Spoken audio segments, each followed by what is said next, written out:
Our top focus today.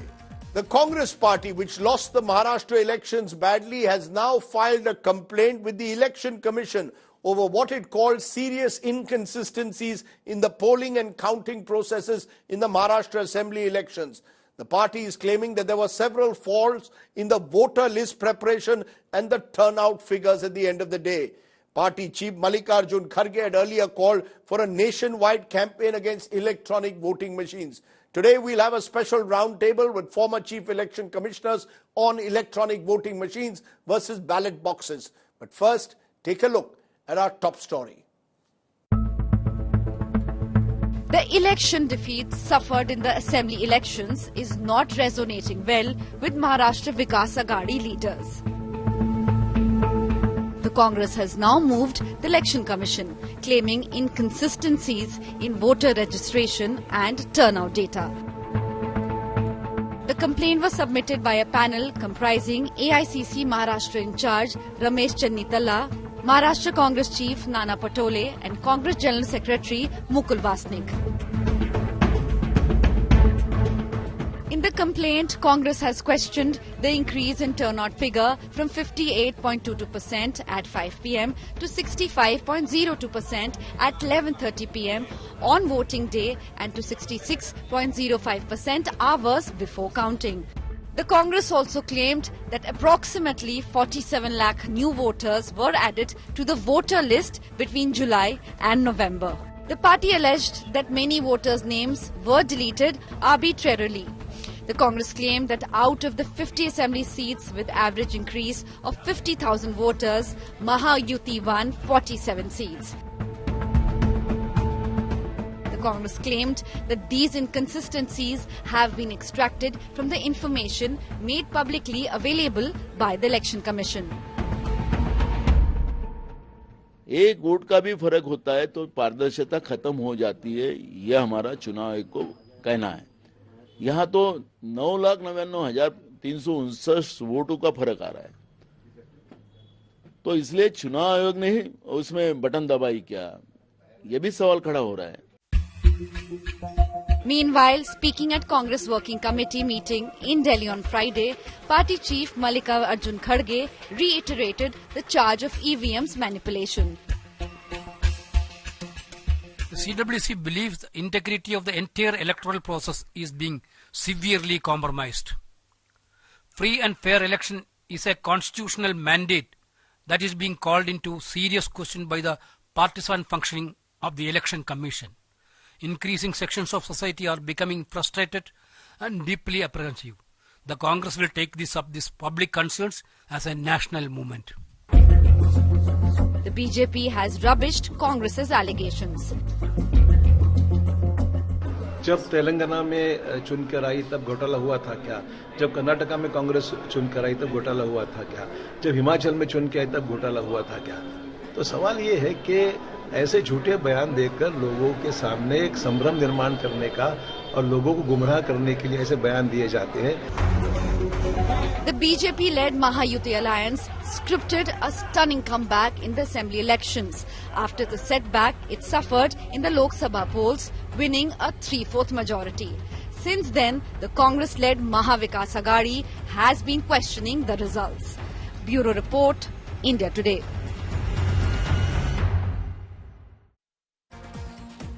Okay, with all these controversies swirling around electronic voting machines yet again after that Maharashtra verdict, it's time for a very special roundtable. I'm joined by three former distinguished chief election commissioners of the country.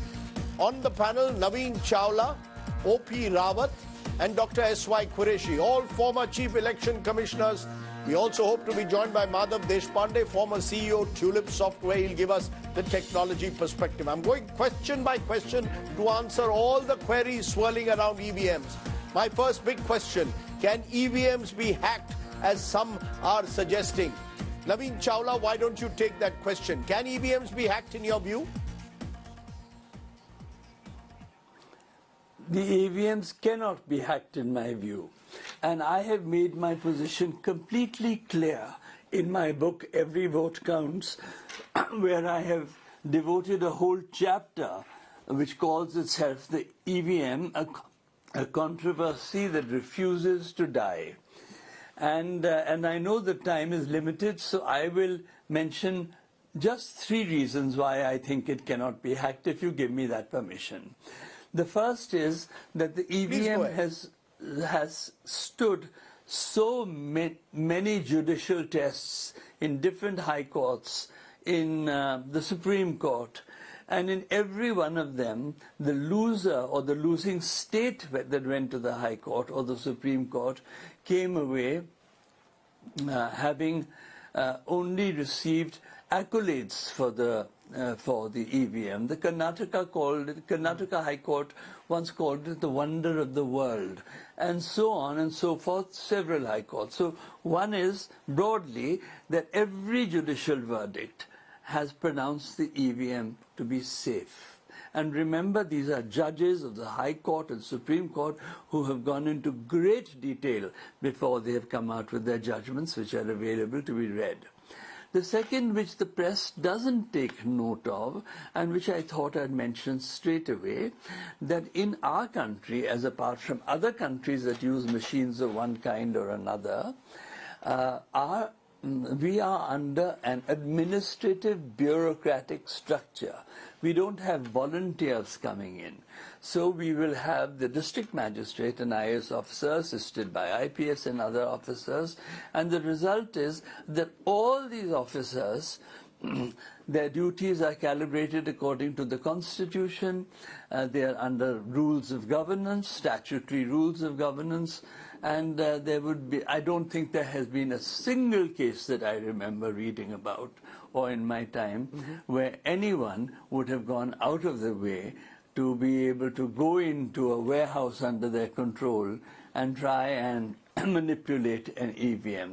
So remember, we are under strict administrative controls. All our people, all our officers from the center or the state are governed by statutory rules and governed also by the punitive rules of government. I don't see any digression. But I'd like the press to bring this forward because it's a very important point. And the third is that after I did the 2009 election, there were naysayers, of course, and leading them was my friend, Mr. Subramaniam Swamy. And after we put 200 machines on the floor of the Election Commission, and we said, please consider each of these machines to be a polling booth. We put cameras because you're in the High Court. Now please tamper with the machine and show us on camera, which we'll put before the Delhi High Court.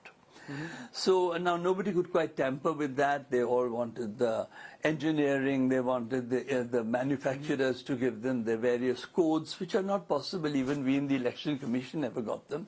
So that resulted finally in Dr. Swamy asking for a paper trail. I told him it couldn't be done immediately, but we would start. So during my remaining 2 years, we had 3 attempts with the paper trail, but I warned him that it won't take less than 10 years as we keep developing newer and newer models. And then you're happy to, we all know, and there are hardly any complaints that now the paper trail is there in the VVPAT, which no other country has. So these, in summary, are my 3 submissions. Okay. I'm going to come to the VVPAT in a moment at the verified paper audit trail. But Mr. Rawat, do you agree, concur fully with what Naveen Chawla said, that EVMs, remember, are standalone machines in this country? They are not connected to any wider network or internet. Do you believe, therefore, they cannot be hacked?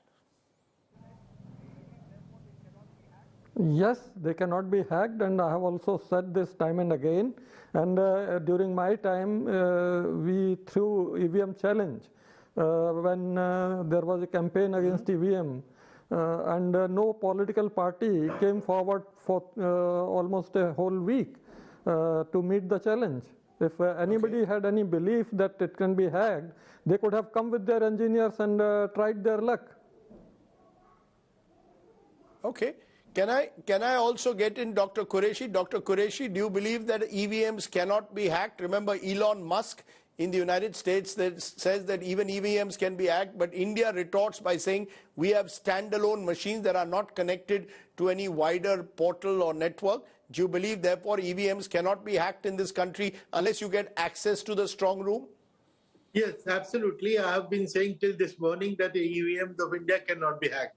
And when Elon Musk tweeted that they can be hacked, I immediately tweeted back that he must be talking of US EVMs.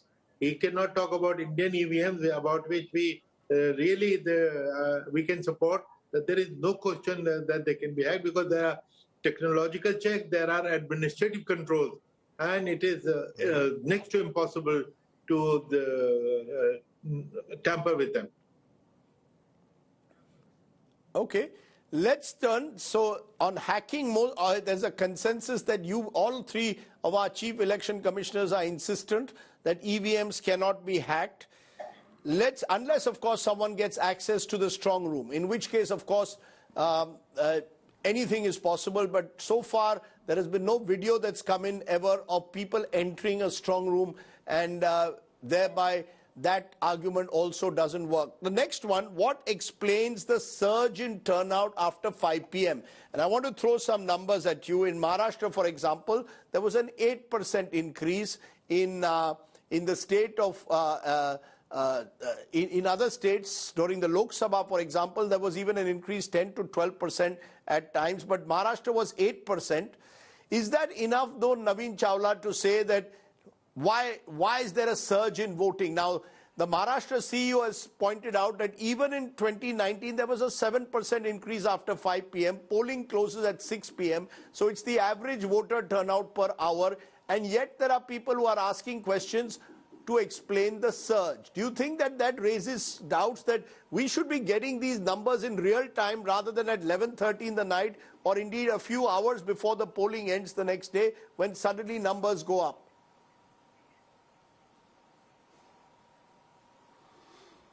Are you asking me? Yes, ma'am. Hello? Yes, Mr. Chawla. Do you believe? Yes, Mr. Chawla, it's to you. Do you believe that this surge in voter turnout after 5 p.m. needs a better explanation? No, I think the explanation really lies in the fact that it's very well known in our country, which is really a huge subcontinent where it's raining somewhere and very dry somewhere and very hot somewhere, that anyone who has entered the queue at 5 is entitled to vote. Now, in some parts of the country, if somebody has come in for whatever reason at 5 to 5, and that queue goes on till 7 o'clock or 8 o'clock, then that's the time it takes. So why should one question this in, say, Maharashtra, and not question this, say, in Jharkhand, or for that matter, in Delhi or anywhere else? So it's perfectly, but nobody has pointed out that anyone who has voted has joined the queue after 5, because that would then be a serious allegation, and no district magistrate or returning officer would allow that to happen. So, and then, I mean, we're talking about 1 billion people, of which 60% are voting. And so if the counting is a little slow, why are we suspicious? In some countries, the counting goes on for 3 months. We're talking about a few more hours. Okay, I mean, the whole argument is invalid. I'll come to the counting in a moment. I'm just talking about voting. At the moment, remember, just to explain, in Maharashtra, turnout figures rose from 58.22% at 5 p.m. to 65.02 at 11:30 p.m. that night. And then the turnout percentage rose to 66.05 hours before the counting ended. Now, all of this should have been in real time. Dr. Qureshi, does the Election Commission need to keep updating, therefore, constantly, rather than rather than suddenly updating a few hours before voting, and thereby creating the impression that could something have gone wrong? These 76 lakh votes that were added post 6 p.m. In your view, the fact that there were approximately 10 lakh voters again added only a few hours before counting, is that normal, or should there be constant real-time updates? Yes, actually there is real-time update, and Chief Election Commissioner before the election in a press conference or in some TV appearance had mentioned that every 2 hours the real-time figures are disclosed. And at the end of the day, there is a Form 17 which sums up the events of the day and including the total votes polled, and only after signing Form 17C and getting signatures of the polling agents present there and giving them the copy, he can go home. So this is real-time data, and it has to be finalized and distributed on the same day. Therefore, the question of any change later on is surprising. Now, what surprises me is that the whole nation is talking about the discrepancy of figures, and only people who are keeping quiet are the Election Commission. They know the fact. They have more fact that we know. They should explain to the nation what explains this. And finally, the fact that many people come after 5 o'clock, if it was the heat of the summer, one can understand people come in the evening.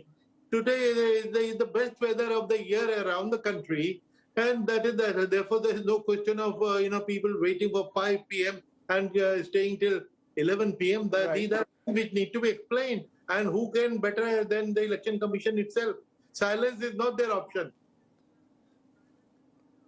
But the fact is that if I look at average voter turnout, remember 7 a.m. to 6 p.m. was voting. So even if it has increased by 7-8%, it's the average. I want to make it very clear. That's the average increase per hour. The only question that I have, which troubles me, is that as to why is it that what is 65.2% at 11:30 p.m. when you've tabulated all those who've joined at the last moment into the polling booths, that's post 5 p.m. to 6 p.m., how does it again then go up, Mr. Rawat, to 66.05 the next day just before counting begins? Now, that may not seem to be big in terms of percentages, but that's another 10 lakh voters added. Surely then, by 11:30 p.m. the same night where voting is concluded, I should know the final turnout. Why do I need another revision the next day? Or is that again normal? It is again normal because you should know the ground reality. Ground reality is that many polling stations are inaccessible. So 2-hourly reporting from those polling stations never come because they are not having any network. There you cannot go on vehicle. You have to walk on foot, and the zonal officers, sector magistrates cannot go there. And that is why there is a time lag between reporting from 100% polling stations during the polling day. But after that, once polling closes, then second process of scrutiny by the observer next day, when presiding officer's diary, Form 17C, and all those data are cross-checked. And when certain mistakes are found, these mistakes are reconciled in front of the representative of all the political parties and candidates by the observer, and then totaling is again checked, and that goes up because certain errors, these errors found, they are corrected. So that way, next day changes happen. And even after that, when I was Chief Election Commissioner, I found in one state, Tripura, that even after general observers scrutiny and checking, there were some presiding officer's diary which had something written which was illegible. And therefore, after 2 or 3 days, there was some additions in the turnout. So all these things keep on happening because of our human resource development for these kind of jobs who go on poll duty, in millions. To be precise, I think 1.4 million polling stations are there, and nearly 70 lakh polling personnel are there. And these people cannot be expected to perform at 100% accuracy all the time, even under the stressful time of polling during the poll day. Yeah. Okay, that's an important point that you're making, just the size of the process. I just want to bring in Madhav Deshpande because he's the CEO of Tulips and he's been looking very closely at EVMs. Before you joined us, Mr. Deshpande, all 3 former chief election commissioners were unanimous. EVMs cannot be hacked. You want to quickly respond on that before I move on? No, I mean, I have always been saying that EVMs cannot be hacked because they are not connected. And when I say that, when I agree with the Election Commission, I am relying solely on their declaration that the VVPAT does not have any electronic component that can receive or send signal. As far as the earlier 2 components, the ballot unit and the control unit are concerned, we have the details available because they were filed as a patent. However, no details of VVPAT have been available, and they have not been made available in spite of requests. So here the only recourse to me is to believe what Election Commission says. Now, if what they are saying is untrue, then my belief that there is no electronic component that can receive or send signal would be incorrect. And if that is incorrect, then my belief that it cannot be hacked will also be incorrect. But at the present moment, I believe Election Commission is not lying about this. Election Commission has told us the truth that there is no electronic component that can receive or send signals, and therefore it cannot be hacked. But are you making a distinction here, Mr. Deshpande, between VVPATs and the electronic voting machine itself? Yes. So the problem with the design, I do believe that when the design in 2013, when the Supreme Court asked introduction of VVPAT, I think there was a problem in making this new design when control unit was connected to the VVPAT, and there was a back and forth allowed between VVPAT and control unit, because VVPAT is the strongest computational machine or the processor that you have, and it is strong enough to do enough calculations and do things that are different. So what right design should have been was ballot unit connects simultaneously with the control unit on one side and the VVPAT on the other side. It could have been easily done, and that would have eliminated all the doubts that we today have because of the introduction of VVPAT. And it would have still addressed the guidance that the Supreme Court had given. Very interesting. I want to come to my next question and the next query. Can EVMs have 99% battery charge on counting day?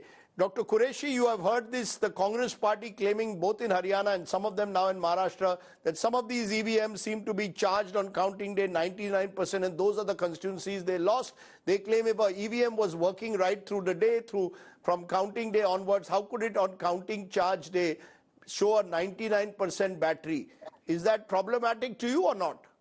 Well, again, this is something which is best answered by the Election Commission because they know the fact. But common sense, if a machine has been used the whole day, how will it be 99% the next morning? If the battery has not been used, 1,000 votes have been cast. So there is one possibility that at 4:30 or 5 o'clock, the battery was changed, and next morning, therefore, it will show 99%, and that is understandable. But these are all matters of fact. What happened about this 99%? This mystery has to be answered by the appropriate institution, which is the Election Commission. Again, their silence is not helping matters. Okay, because, that silence over this particular issue they've dismissed it outright, saying there's nothing, but they could do much more with providing greater detailing on this specific query, as you said, that has been raised in this context about 99% charge. You want to step into that for a moment, Naveen Chawla, as well? Do you see any basis to those who say, how come some counting machines seem to be 99% battery charged even later in the day?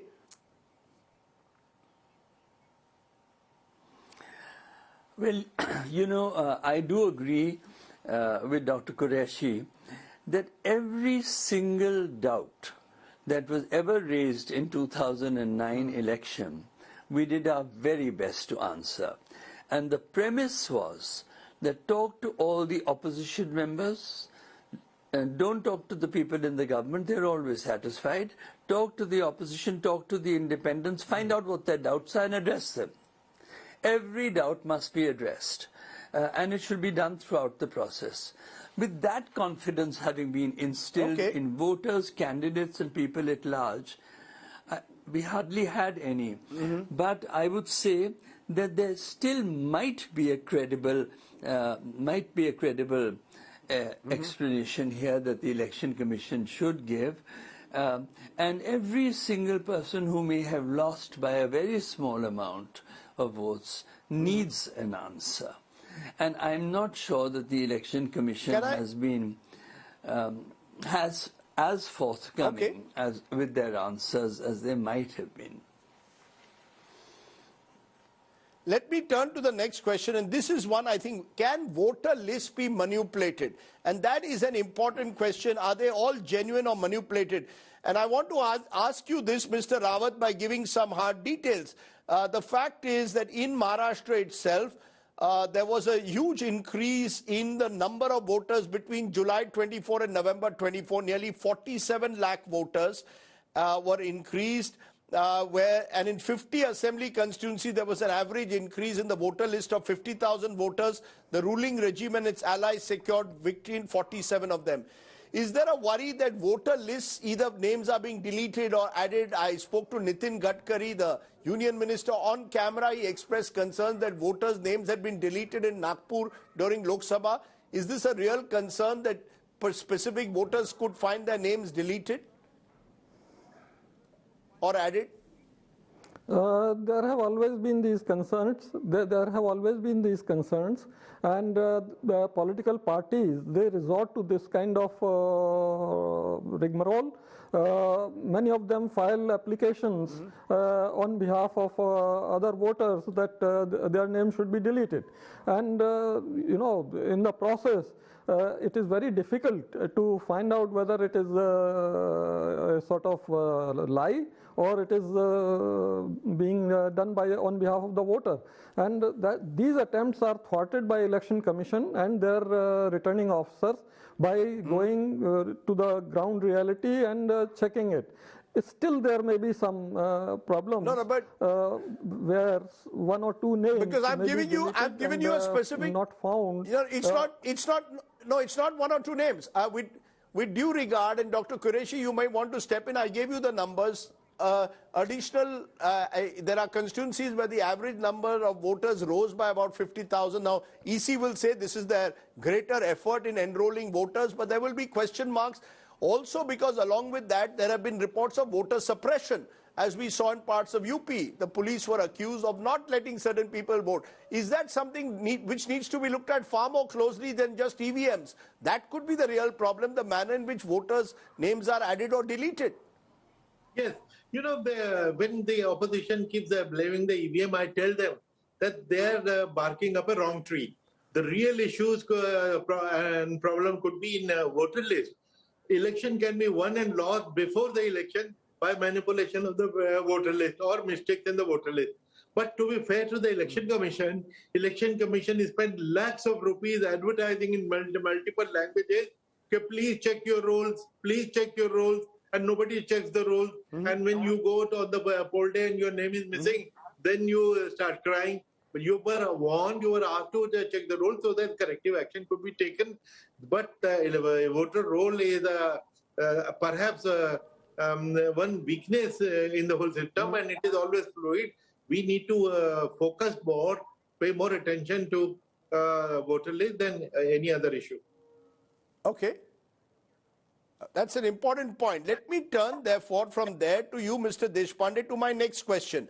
There's a belief, should EC increase VVPAT tallying? At the moment, randomly chosen, about 5% of these verified paper trails are used to ensure that there is no mismatch between polling and counting. Should it be 100%? Is that one way that maybe when I get when I press the button for EVM, along with that, the paper trail can either be put into the ballot box next, and both are counted 100%, at least for one election, so that all these doubts are raised, that maybe in the next general election, there should be 100% VVPAT.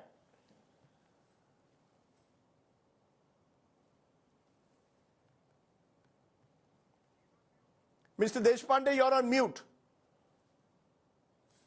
Sorry. Before I answer that question, I have a question for the respected former chief election commissioners. And I heard them saying, giving a lot of explanations about the increase in the percentage of percentage count of the voters. I believe, and I do not know the exact numbers, but these respected people should know, I do not believe that in any given constituency there are 8 or 9% of polling booths which are out of reach more than 10 kilometers. in India, we have a digital India, we have 5G, we have connectivity, people working from home, and we have all these software companies operating. I believe if you already have an Encore app that connects to the web server, even if you are in a very distant location where there is no connectivity, within an hour of closing the ballot on that day, it should be made absolutely mandatory that the actual vote count, not the percentage. I think percentage is obfuscation of data, and it's a violation of basic data science principles. I have written about it, but it should be mandatory that the count of votes should be uploaded and published, because thereafter only minor changes would be possible. I do not, if even today, after doing all this, thousands of crores of expense, we are still giving the same explanations that we were giving when we had ballot papers. I think we have lost all those 1,000 crores. Now, coming to your question, personally, I do believe that even if one vote mismatch or one vote increase or decrease happens in the EVM, it's a failure of not just the EVM machine, but the entire system that we have built around EVM. And for this, it is not the stakeholders are not just the political parties. I think the biggest stakeholders are the Indian people. And the Election Commission has to be responsible to the Indian people and not to the political parties. So every vote has to count. Now, if we make this count of VVPAT and EVM 100%, at least one doubt, there are multiple doubts. I have been saying this since September 23.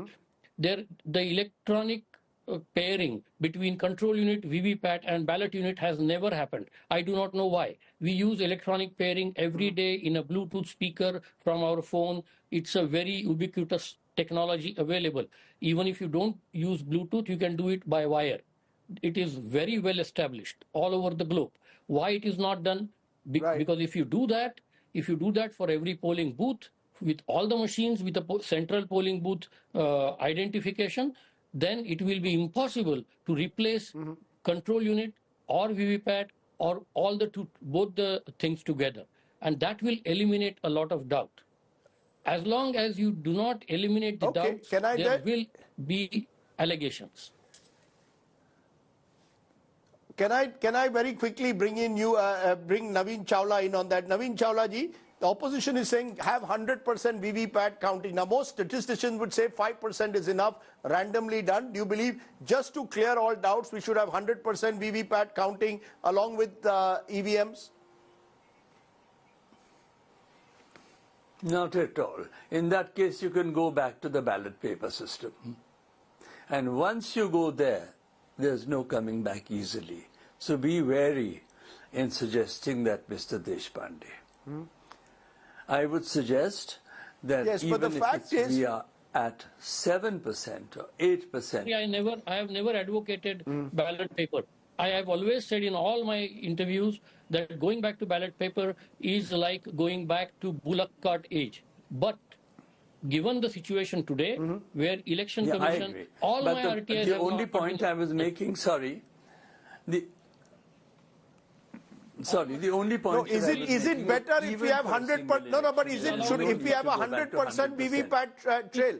No, Mr. Chawla, 1 minute. If we go to 100%, then how, at least you will ensure. At the moment, in the Lok Sabha, there were 536 constituencies where there was a mismatch between votes polled and counted. Now, there may be small amounts, but the moment you have a VVPAT, you have a backup. Is that a good idea or not? So that you can clear all doubts once and for all. You see, the VVPAT by itself created the paper trail that the naysayers wanted in 2009. And although it took 10 years, I think it's worked very well in the totality. Look at our millions of booths and EVMs and the VVPATs to match and engineers on hand to deal with a glitch. I mean, we are not talking about some tiny country of 5 million people. And so for every EVM, you have on standby an engineer to replace, to remedy. These are huge things that the Election Commission goes into, but unfortunately, the Election Commission must make available to the public in every single language what it really does behind the scenes, which is enormous. Yes, Rajdeep, I'm not saying that there won't be glitches. I am not saying that people will not complain. But I still tend to feel that those who win take out victory processions, and those who lose then blame the election commission, which has been, or the machine, and the machine at least, or the VVPAT, is blameless in my view. Okay, you're saying blameless. All I will say is if we can ask these questions and they can be answered so conclusively by several of the former election commissioners and experts, why isn't the same process followed by the present election commission? Why don't they get the political parties to raise all their queries before and after the polls, get the media to do the same and answer every question one by one? If they did that, maybe a strong measure of confidence would be reposed in the election commission. But when you're non-transparent, when you don't answer these questions, that's when doubts and conspiracy theories flourish, especially in this age of social media and YouTube. Lots of unwarranted, unsubstantiated comments being made. But if the election commission was a little bit more transparent and less opaque, maybe we wouldn't have to even worry about what really is going on behind the scenes. We would then hope, as our chief election commissioners have pointed out on this roundtable, that do not mistrust the EVMs. I want to leave it there. As I said, these are debates that are important to ensure we remain a strong democracy. I thank all my chief election commissioners and my tech expert, Mr. Deshpande, for joining us here on this very special roundtable. Thank you so much. Okay, let's turn to another of our top stories. The Supreme Court today gave relief to the Muslim side in the Sambhal mosque dispute. The top court has given the Muslim side an opportunity and time to challenge the survey in the High Court. It also asked the lower court not to act in the case. A judicial commission has also been formed to investigate the Sambhal violence in which 4 people died. The panel will be formed to probe if the riots were a pre-planned conspiracy. Take a look. Days after the deadly violence that took 4 lives, Sambhal remains on the edge. In a big relief to the Muslim side, the Supreme Court on Friday put the survey proceedings in Chandosi Court on hold. The top court said that no action will be taken in the case by the trial court before a decision by High Court. The court also asked the petitioners to approach the High Court in the matter. Till then, the survey report will be kept in a sealed cover. The Supreme Court has said very clearly that they are not expressing any opinion on the merits of the case. Point number 1, the Supreme Court has directed the Mosque Committee to file their petition before the High Court, and if the same is filed, it should be listed within 3 working days, and the High Court will decide that what will be the next course of action before the trial court. There was a high security in Sambhal as Friday namaz was held.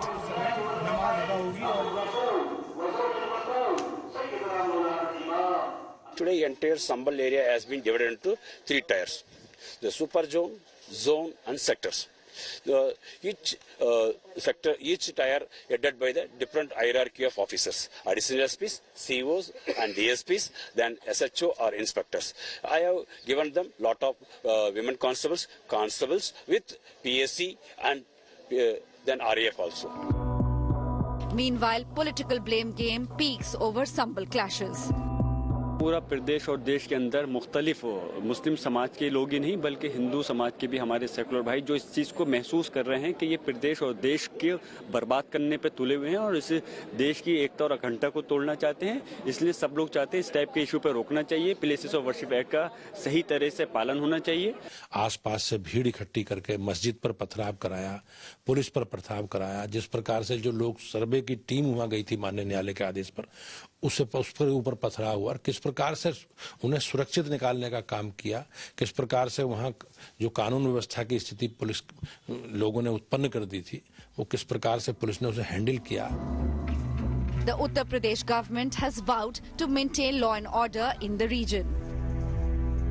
सर्वोच्च न्यायालय ने जो भी आदेश दिया है हम उसका सम्मान करेंगे, उस आधार पर काम करेंगे। और सबसे बड़ी चुनौती हमारे सामने है कि हम किसी भी व्यक्ति को कानून हाथ में लेने नहीं देंगे, लॉ एंड ऑर्डर को मेंटेन करेंगे और निष्पक्ष जांच करा करके जो भी दोषी होगा उसके खिलाफ कार्रवाई होगी, ये हमारी प्रतिबद्धता है। A judicial commission has been formed to investigate Sambhal violence. The panel will probe if riots were a planned conspiracy or a sudden incident. It's important to note here that the Supreme Court has not dismissed the Masjid Committee's petition and has kept it pending, which basically gives them a recourse to approach the top court again if needed. We have to be totally neutral and ensure that nothing happens, is what the top court today clearly said while listing the matter for further hearing in January next year. With camera person Ankit from New Delhi, this is Shrishti Ojha. Let's turn to our newsmaker today, and he is the Indian who's won the maximum number of world titles. That's right. India's Pankaj Advani this month scripted history when he won his 28th World Billiards title, defeating Robert Hall of England in the championship that took place in Doha a few weeks ago. It's his 7th world title in a row, a streak that began in 2016. He's got 2 Asian Games gold medals, and as I said, no other Indian sports person has won world titles more than Pankaj. We're very happy to be joined by Pankaj Advani today as our Friday night guest. Appreciate you joining us, Pankaj. First of all, congratulations on another world title. You seem to have made it a bit of a habit, haven't you? Thank you. Thank you so much, Rajdeep, for having me as part of your show. And yeah, of course, it's wonderful to bring so much glory to India. You know, you're saying it's wonderful to bring so much of glory to India. You've been so understated. Do you sometimes feel that your being so understated goes against you? That India needs to know more about how do you win 28 world titles? There are people who will win 1 medal and they become national superstars, and Pankaj Advani is not as well known. That's the harsh reality of life, I guess. In India, I think we embrace outdoor physical sports a lot more easily compared to indoor sports and sports that require precision and mental concentration and focus and strength. But I think, you know, with our performances in the Olympics, Asian Games, and of course, having several world champions across different disciplines of sport, that is changing, but it's very, very gradual. But what keeps you going? You know, here is Pankaj Advani winning world title after world title. 28 is quite remarkable. What keeps you going, Pankaj, after all these years? Fortunately, I have an in-house sports psychologist. My brother Sri Advani is somebody who, in fact, took to sports psychology because of me. I was going through a rough patch about 15 years ago before the Asian Games, and you know, he just happened to do a few exercises with me to change the way I think and approach the game, and it turned out that I eventually won the Asian Games gold back in 2000, and in fact it was 2006. And since then, he said, you know, why can't I become a full-fledged sports psychologist? So he started working with different athletes. And what we realized is that, you know, I was chasing, you know, records and numbers and titles. But I think in my journey now at this stage, or even over the last decade, it's been more about excellence and evolving as an athlete. And I think the mindset to go out and play for your country as, you know, as somebody who wants to go out and achieve the gold medal rather than just you know, settling for a silver or a bronze. That is what has really pushed me to you know, to go beyond all the limits and you know, performances that I've ever thought that I could come up with. So we've really worked on the programming of the mind, and I feel that's what our Indian athletes really need, because when we go out there and we get silvers and bronzes, or we don't, you know, win the gold medal, we're just settling for anything else that's lesser. You know, very quickly, in terms of sponsorship, in terms of support, do you believe that QS like you who won, you know, 28 titles deserve more? When you see IPL superstars at 13, an IPL young man who's not even played for India yet gets 1 crore for 8 weeks, do you feel a bit cheated, or do you believe that's just the way of life? Would you like more sponsorship, more support? Of course, I would like for, you know, our Indians to embrace different kinds of sports.